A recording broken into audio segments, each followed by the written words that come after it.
Welcome back. We're going to start chapter 1, Environment at Risk. Okay. In this chapter, we're going to take an overview of a very important concepts in environmental health. Okay.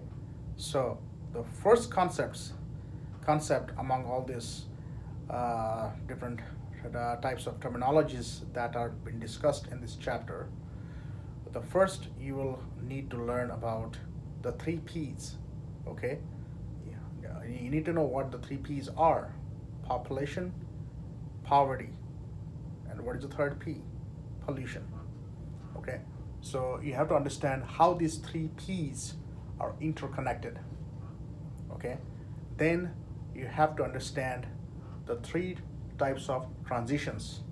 Okay, the first transition is environmental transition. What happens in environmental transition? Okay, what is the shift of diseases that we have now in older days? I mean, few centuries back, it was all about the basic needs, the diseases that emerged from problems with having uh, uh, searching for food or searching or producing water for drinking or to have a good air to breathe. Okay, so the environmental health in earlier days focused on these particular aspects. Nowadays, it's what is a shift. So you have to understand what's going on. So you have to read the chapter. So what is the shift is about? Second transition is epidemiological transition. Okay, so that transition pertaining to the similar philosophy. In older days, it was about communicable diseases. We didn't have much antibiotics available that time. Um, so there were many communicable diseases like tuberculosis, like pretty much which are dominant in developing countries. Some of the developing countries, not all, and they are also getting wiped out. But uh, so the communicable diseases, so that focus shifted from there to now. It's all about chronic diseases. Okay, hypertension, cardiovascular diseases. These the diseases that emerge from sedentary lifestyle. That is epidemiological transition. Okay, so and the third one, which is very crucial, is demographic transition.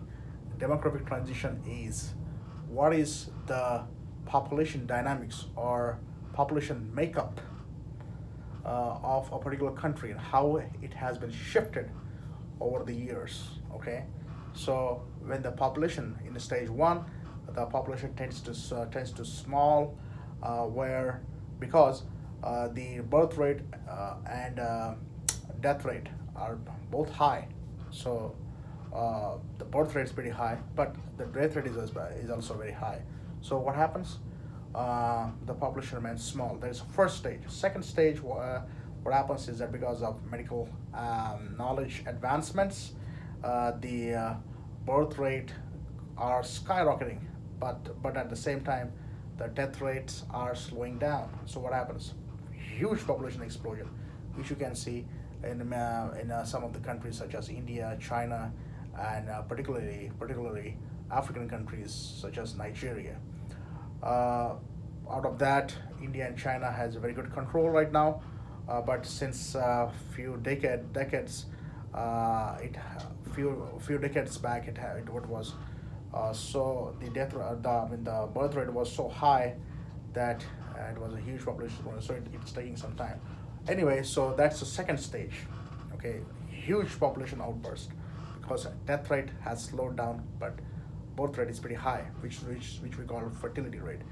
Okay, now the third one, the third population, third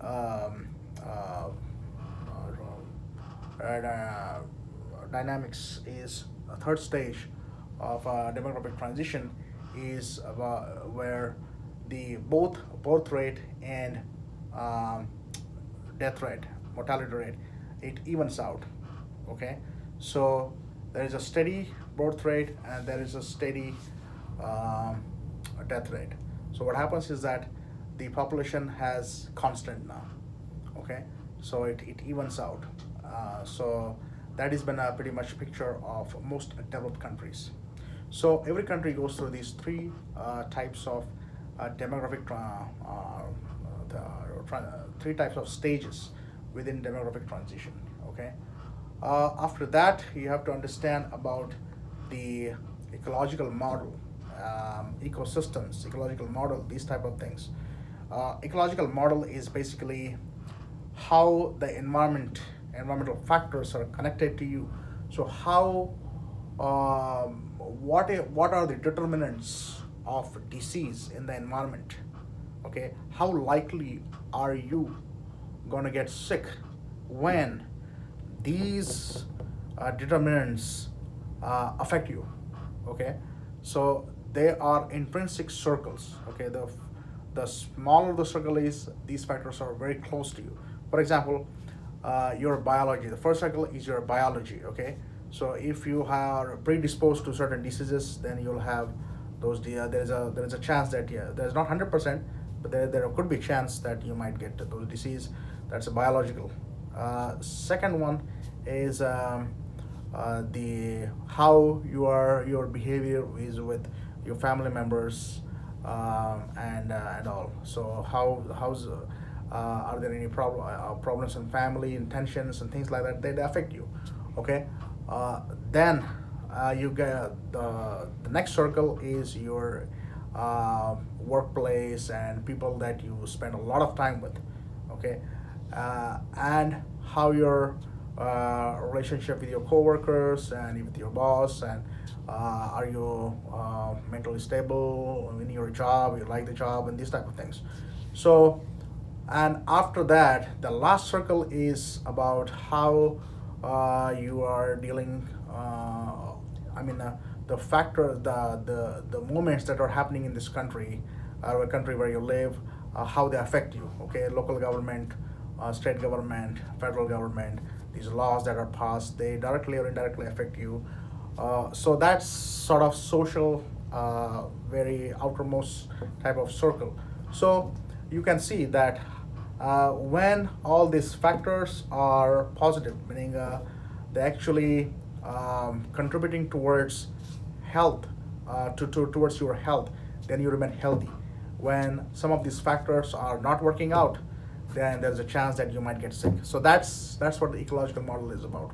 So you have to understand this ecological model. Um, so haven't covered all these terminologies, but you need to see other terminologies as well. I tried to summarize in a simple words as easy as possible.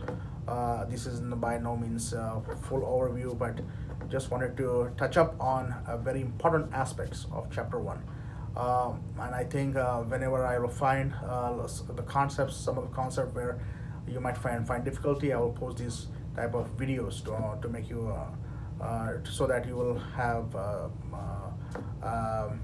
good time to understand these concepts.